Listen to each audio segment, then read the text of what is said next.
Македонија има што да понуди кога станува збор за манастирскиот туризам. Според отец Јаков, многуте манастири во земјава се и повеќе од атрактивни за привлекување не само домашни, туку и странски туристи.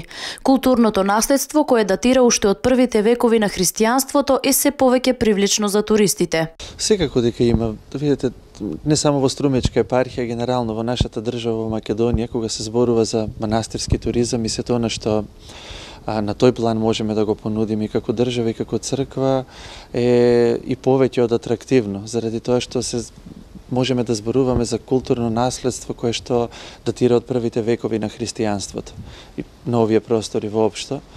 Така да еве за пример да го земеме манастирот во кој што сме на Пресвета Богородица Елеуса во Велјуса, датира од 11 век и е сочуван автентично. И тоа е своевидно чудо и многу интересен факт, поготово за западниот човек. И Струмичката епархија има што да им понуди на туристите кои ги интересира туризам од ваков тип, вели отец Јаков. Освен домашните туристи, се поголем е бројот инострански туристи кои уживаат во манастирските убавини во Струмица, а најмногу од Холандија.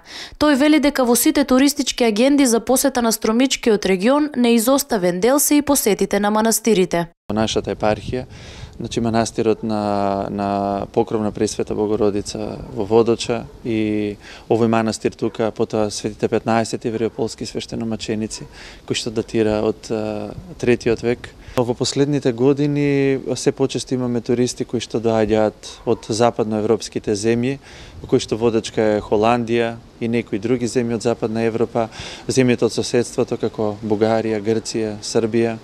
Така да можеме да речеме дека имаме странски туристи. Она што најмногу ги привлекува туристите се манастирските факти, истакна отец Јаков, убавината и историјата на манастирите. Туристите доаѓаат и со одредени предзнаења и информации, особено за манастирот Велјуса, кој според отец Јаков е неминувен манастир кој стои во сите монографии, кои говорат за културното наследство и за нашата црква. Но има и такви кои додека уживаат сакаат да дознаат и нешто повеќе.